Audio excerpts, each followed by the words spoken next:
you dream of a classroom where learning is natural? Can we inspire students to lifelong learning? What exactly is the purpose of an education? Inspiring students to be curious, independent, creative, innovative, deep thinking, confident, proactive, collaborative, determined, educated. Rise to the challenge of changing the world. This is teaching. This is learning. This is who we are. Welcome to the Tabletop Inventing Podcast. Do you have to be a techno-geek to start a makerspace? Why are school makerspaces a great social equalizer?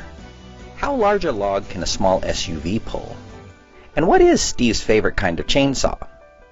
Tune into today's episode to find out the answers to these and other questions. Happy New Year, Innovation Nation! It's still January, so take advantage of this fresh start to set some goals.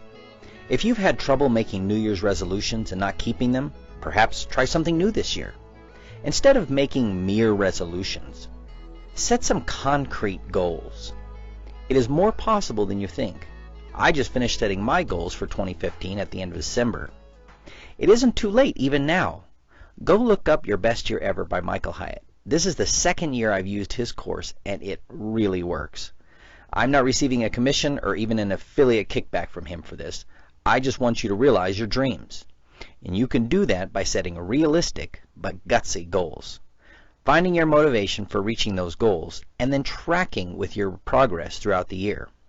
I'll link up his course in the show notes. It does require an investment, but I found last year that it was worth every penny I spent and more.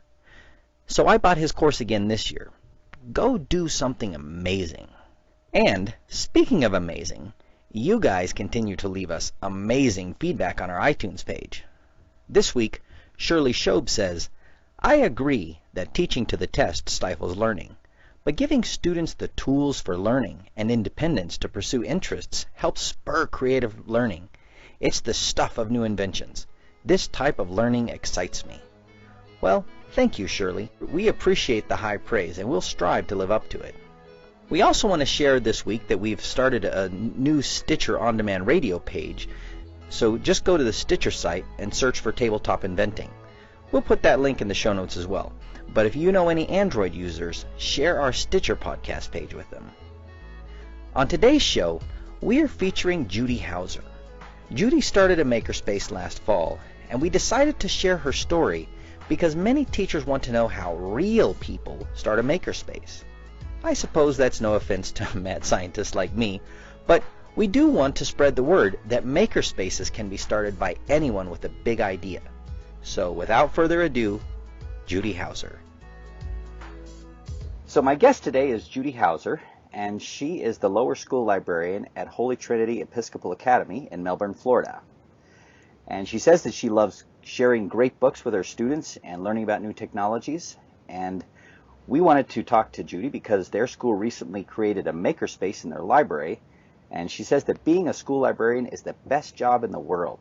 So tell us a little bit about yourself, Judy. Well, I am a graduate of the University of Tennessee with a bachelor's degree in elementary education. And then I have a master's of library service from the University of Alabama. I have been the school librarian at Holy Trinity in Melbourne for 11 years. And prior to that, I taught kindergarten for 10 years and was also a proposal specialist for a library software company. A proposal specialist? Yes, that means that consultants that were looking to buy a software system would send me a list of about 100 questions, and I would answer whether or not our system could do those things. Ah, interesting. A lot of our teachers talk to us and have questions about writing proposals. So you're on the other side of that, discussing whether or not your systems could meet the needs for their proposal. Correct. So tell us a little bit about your makerspace and the story behind how that got created. Well, I'm married to a techno-geek, and he's always coming home and telling me what my kids at school need. So first he started talking about a Raspberry Pi and what I could do with a Raspberry Pi. So we bought one, and I learned a few things over the summer about it. about the same time that makerspaces were becoming a popular thing for school libraries.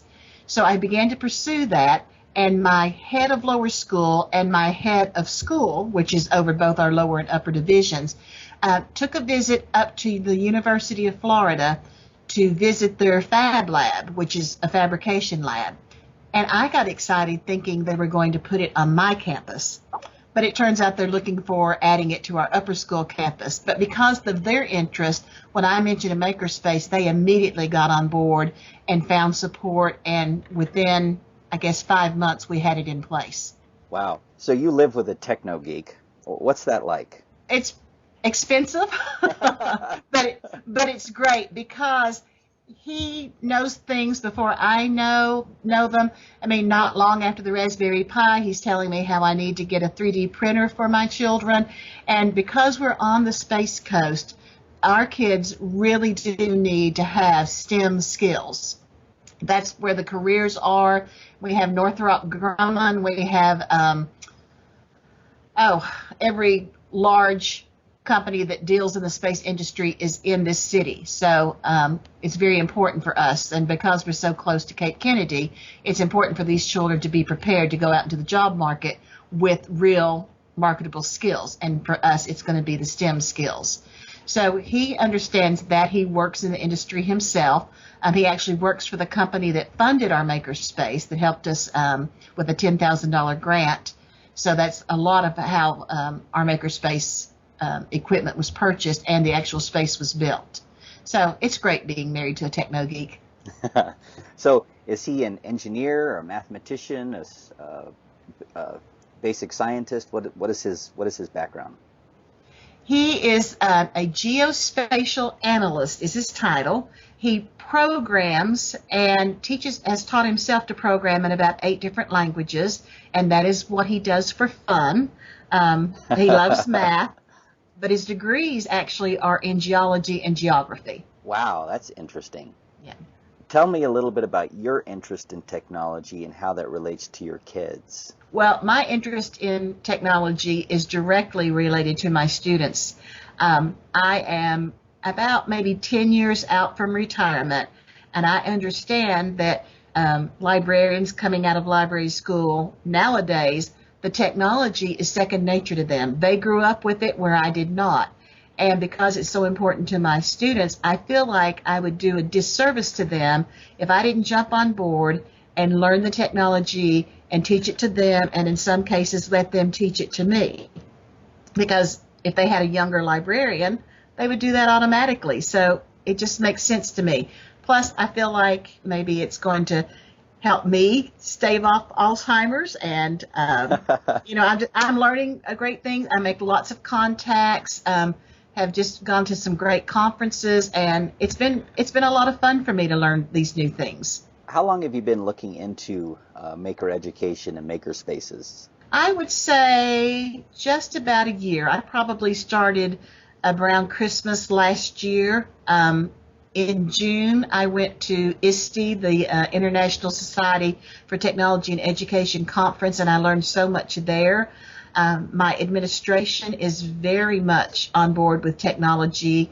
In addition to our makerspace, we also have a STEM lab where classes are taught, scheduled classes are taught, and then we have STEM lessons in the classroom as well. So I would say just about a year. I'm fairly new to the maker movement. So it sounds like you're game for all kinds of new stuff. Has this always been the case, or is this kind of a recent dawning of a thought? I think I've always been game to learn new things. When I first went to work for the company that I did proposal work for, it was 30 years ago, and even just manipulating a computer was new to me. But it just makes life so much easier, and it just keeps getting better and better, so why not learn it? So I have a confession to make. So I'm the techno-geek in our house, and my wife is the teacher. So I evidently have a lot to learn on the teaching side. As someone who didn't come at this, as a techno-geek, what was the hardest thing getting started with the makerspace? The hardest thing getting started was learning the technology, learning how to use the Raspberry Pi. I bought a Makey, And I think part of it was my expectations. I thought it would be like a Bill Gates moment, that I would be somewhere 20 years from now and some millionaire child would say, oh, I owe it all to Mrs. Hauser who let us have a makerspace in the library. But the students have been a little more reserved getting into using things on their own. They really are waiting for some guidance, but once they see what it can do, then they take off. So I have used a lot of YouTube videos to show them what other people are doing with the technology, and when they see all the possibilities, then they're getting in there and getting involved. Interesting. So you're finding that the students need a little bit of a creativity prompt, or maybe a technology understanding prompt? Right. I think they just need to see it modeled. That's the first step, is they need to see it modeled. We have a makey, which turns anything into a key. As far as operating a computer system, you can use it, to hook up to 8 bananas and play a song on the keyboard on the computer. But they didn't understand that you had to have a ground to make the circuit connect. Once they learned that and they saw that, then they knew all the directions to go in. I also find that they're most likely to read the directions last. So if I put up, go to this website, no, they want to try to fiddle with it till they figure it out. They don't want to read the instructions. Well, my wife would say that sounds familiar. Yes, well, and it's familiar for me too, because my motto is, if all else fails, read the instructions. So tell me about some of the projects that the students have done in the Makerspace so far. Well, we've only been fully operational since maybe October. And because the 3D printer is a novelty and a new thing in our school, I wanted everybody first grade through sixth grade to be able to create a project with it. So we settled on a backpack tag, and they can put whatever edifying word or initials or whatever they want to on it. And we used a program called Tinkercad, which is free, and everyone designed a backpack tag, and then we printed them out. That gave them the skills for using the 3D printer, and then from there they could go on and design anything they want. I've had one child design a spoiler for his remote control car that got broken. One child designed a stand for their Lego figures, and then I've had children design like a model of the Lincoln Memorial. They can get complicated pretty quickly, but it's exciting to see what they do. So what's your favorite part of the Makerspace? My favorite part of the Makerspace is the makey, just because there's so many things you can do with it, and it's lots of fun. The printing is exciting too, and there are so many additional projects that you can do. There's a program where students partner with a hospital, and they print out the parts for a prosthetic hand that will actually be used for a child who needs a hand. And they give you the model, but then the students have to go in and adjust it to fit the aged child. So they tell you what the measurements are, and they go in and they manipulate the pattern, and then they print it out, and then we send those parts to the hospital, and they will put it together to make the prosthetic hand. So there they're seeing that they have skills that are actually benefiting someone else, that it's not just printing out something for fun, it's actually printing out something that is useful. So how much have you guys done with that? Is that the Enable platform the Enable website that you guys are working with, or is it another one? No, it's Enable. So, and we're going to start that after Christmas break. We have 3 boys in 3rd grade that need a challenge, and so our goal is to get them up and running with that, and then they will teach the rest of their classmates how to do it. That's excellent. We find that teachers, when faced with this idea of, someone says, hey, you need to create a makerspace, they don't really know what to make. But when you start from this idea, wow, I think we should have a makerspace, and you start getting all of these ideas, and then you go, talk to someone and get them on board, and then you go get the tools and you get the students involved. That trickles down to the point where you just said the boys needed a challenge, and you're going to get them started, and then they're going to run with it and teach the other kids. And that's what, right. That's just so powerful to see the kids going from being a learner to being an instructor. Yes, that's how we did with our 3D printer originally, is I had the children design their project on Tinkercad, and then they would need to put it on an SD card, so they would have to transfer it from an STL file to a 3XG. I would show the first student. He would show the second would show the third. So instead of me having to be involved with 18 children at one time, I only had to be involved with the first one. Wow, that is excellent. So you said that your inspirational quote was, "Imagination is more important than knowledge, for knowledge is limited to all we now know and understand, while imagination embraces the entire world and all there will ever be to know and understand." Why does that quote inspire you? Well, I think imagination is just amazing because we just have no idea and could not even conceive of how far what we learn would go. We learn more now every day than probably people did 100 years ago in a year. And I like to tell my students about Laura Ingalls Wilder, who wrote the Little House on the Prairie books. She was born 3 years after the end of the Civil War and died the year that I was born. She saw both world wars. She saw the invention of the car, the invention of the airplane, the invention of the computer, the television. She went out west in a covered wagon and could fly back east in a jet. Okay, I was born the year that she died, and I will see much more and much more marvelous things than she saw in her lifetime, and the changes in her lifetime were pretty fabulous. Wow. I guess I hadn't thought about that recently, but my grandma used to talk to me about plowing the field with their mule, and because she grew up in Iowa. And that is a fantastic change, because that's exactly what happened with her. Is, you know, she grew up with this type of technology and then moved out to California, and then when they came back when I was a kid and moved back east, because I grew up in North Carolina, they flew back in a plane, and I never thought of it that way. That's the way the change happened. Right, and when I was growing up, it was a big deal to call my grandparents long distance because of the expense. And now we're, talking over the computer. It's pretty amazing. So we've danced around this a little bit. One of the questions that I like to ask as we start moving into the podcast a little further is, the computer now is out there. So, we're on Skype. We're recording this across, the internet, which didn't even exist when I was a, kid growing up. With all of the tools that are out there, Google and Wikipedia and all the e-learning websites, what does it mean in this environment to be educated?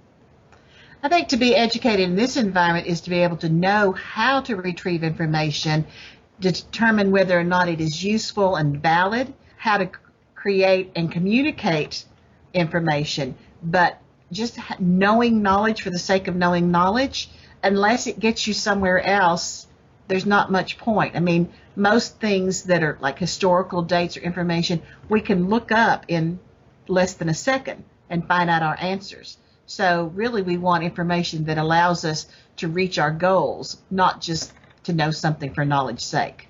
Is that a big shift in our educational thinking, or is that something we've always done?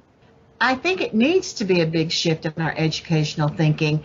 My concern is that we continue to teach the same things that we've always taught, and then we want to add these new technologies and new things, and teachers feel overwhelmed, like there's just not enough time in the day. So I think we need to look at what our goals are and what we are teaching as far as content, and determine, do we need to let something else go in order to incorporate the new? That's an interesting perspective. I think you're onto something there. What would you tell another librarian or another teacher in a school who is strongly considering starting a makerspace? I would say go for it, and even if you have to start small. Our makerspace was formerly a book nook that had different levels with carpet that the children read in, and it would accommodate 4 children. My makerspace accommodates 4 children, and of course I want everyone involved. So what I did was I got just plastic bins, and I cleared off a shelf of library books and made space, and so 4 children can be actually in the makerspace, and that holds our Raspberry Pi, our Makey, and the 3D printer. but I have 12 computers that they can go to create their 3D prints. And then they have bins of items like little bits and erector sets and snap circuits, and I guess there's maybe 14 different bins over there that they can use to take to the tables, and then they're collaborating. Before we began the Makerspace, when I finished a library lesson, students that weren't into reading just wanted to sit around and talk or could be distracting. But now they get out of bin, they start building together, they start collaborating. We actually took a small train table and put it in the library workroom, and students go back there to create a Rube Goldberg machine. And they love creating the Rube Goldberg machine. So I don't want you to put any students on the spot here, but if you were to pick one student and looking at how they interacted with the library a year ago before you did this, or maybe even 6 months ago before you did this, and today, what differences have you seen in that particular student? Well, I have one student who I would say would not be the most popular child in the classroom just because he's a little quirky. But he is really good in the Makerspace, and it attracts the other students to him because he can show them how to do things, he can explain things. So now he's collaborating and contacting with his peers where before he wasn't. So I've found that it's a great equalizer, that children choose their activities based on the activity and not because their friend is doing it. Wow, that is a great story. So he has basically gotten social credibility because he knows how to build things and make things, and the Makerspace has basically given him a vocabulary for speaking to other students. Right, because the very things that made him kind of quirky before make him shine now. I love it. Well, I don't want to keep you too long because I know that you're on a school schedule. The last question we always like to ask, we always like to get to this, is what is the purpose of an education? I think the purpose of an education is to prepare a person for life, especially when you're taking a child and you want them to be successful in reaching their goals and objectives. You want to give them the tools and the skills that they can continue to build with. I think that's really an important part of the Makerspace, is that students can guide their own learning. And if they realize that they can reach an objective in the Makerspace, they realize they can reach that objective in other ways, that they didn't necessarily have to have somebody spoon feed them, that they could be responsible for their own learning. And we want to be lifelong learners, so the best part of an education is giving children the tools to do that. How does that affect the students? Like, you've watched that happen. How have you seen that affecting the students as they interact with the Makerspace? I find that they are less likely to ask me for help and more likely to ask a peer. I see that once they understand how one of the aspects of the Makerspace operates, that they are willing to try new things with it, that they are not inhibited anymore once they understand that, oh, I can do this with the Makey Makey, now let's see what else I can do. I guess they get independent. They become independent, but then they're also working as a team, they're collaborating, and what better skills to have for the workplace someday is to be able to be a self-starter, to be able to try new things, but also be able to work with others to obtain your goals. Wow, I don't think we could end any better than that. So I'm just going to ask you to stick around for a little bit after we wrap it up. But as we close, why don't you let our audience know how they can get in touch with you, because I'm sure there'll be a few teachers out there that will want to shoot you an email or call you or can contact you in whatever's the most convenient way and ask about your Makerspace. Oh, that would be great. I can be followed on Twitter at jhouser1. It's house followed by an R, Houser 1. And then my email is judy.houser@htes.org. The HTES is Holy Trinity Episcopal School.org. Thank you, Judy. I really appreciate you taking some time to talk to us today in the podcast. Thank you, Steve. It was my pleasure. If you've never heard a good chainsaw, I'll link up a video showing the sound and power in the show notes. Now, I'm no pro at this, as my friend Garrett would no doubt tell you. He's a real pro. He climbs, cuts, tops, and pretty much knows the whole timber industry backwards and forwards. I'm not quite as cool as Garrett with a chainsaw, but I'm still a little bit of a chainsaw snob and biased toward Husqvarna. A still is still a good saw. But I digress. Cutting and moving wood from the forest to my home is a very satisfying experience. It sort of makes me feel like Paul Bunyan or Davy Crockett. It reaches down to some sort of primal part of my soul that needs to feel powerful. Or maybe it's just being macho, like my wife says, as she smiles and bats her eyes at me. I don't know exactly, but I know I like it. Sometimes there just aren't great explanations for some of the things we like. We just do. I probably like the whole gathering wood process because it makes me feel manly. In fact, the last time the kids and I went out to cut wood, with a valid California woodcutting permit, we were treated to a very fun time. Now, when we go cutting wood, I love rolling the logs down the hill. It feels so powerful in sort of a destructive sort of way. It's probably not the most environmentally sensitive thing to do, but I love watching it and hearing a huge log tumbling, crashing, and leaping down a hill. Now, before you turn me into the authorities for reckless endangerment or something, we typically block the road below where we're cutting, and just a few feet from the road where we were cutting the last time, there was a large wash that caught any stray logs, so we were being more or less safe, but it still gave us quite a thrill. To save time, we cut the logs double length because we could make the other cuts at home. Out in the wild, it takes a long time to sharpen a chainsaw, and I'm just too cheap to have more than one extra chainsaw blade. So we economize on cutting. After driving around the treacherous dirt roads for about 45 minutes or so, we finally found our ideal tree. In California where we live, trees have to be dead and down in order for us to legally cut them. But down here in Southern California, it helps to keep the fire dangers down a little.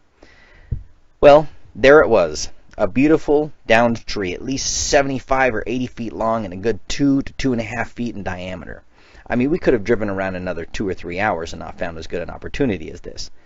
So, to make matters even better, there was a wash right beside the road, as I said, to catch any stray tumbling timber. So the kids and I headed up the 100 yards or so to the tree while we left a couple of kids down to watch the road. I have lots of kids, so taking 2 up the hill and leaving 2 down the hill still leaves me a couple. We set to work cutting mostly through the huge tree. That's a trick we use sometimes. If you cut 70 to 80% through and then roll the tree 180 degrees, then you can cut the rest without running your chainsaw blade into the ground. Literally. So after our first pass down the tree and the partial cuts and trimming off the branches, we gave the tree a good push. Well, honestly, the size of the tree and how long it had been down, it took us a good 5 minutes with levers and shovels to get it to budge. But it finally grudgingly started to go, and then, as we knew it would, it began to go completely out of control in a melee down the hill for 30 feet or so until it hit the next big tree where it kind of angrily stopped. I think it too was enjoying the thrill more than we were and was none too pleased at the delay. Well, we set to work freeing one piece after the other, and as we did, each piece weighing easily 400 or 500 pounds each went careening down the hill, literally pile driving the road as they came to rest. I mean, it was amazing. But loading those monstrosities into the trailer was not quite as fun, but we did manage, and that happy tree kept us warm most of the winter. Not all my cutting and burning stories involve chainsaws, though. My friend Steve and I went out camping one year in Pennsylvania.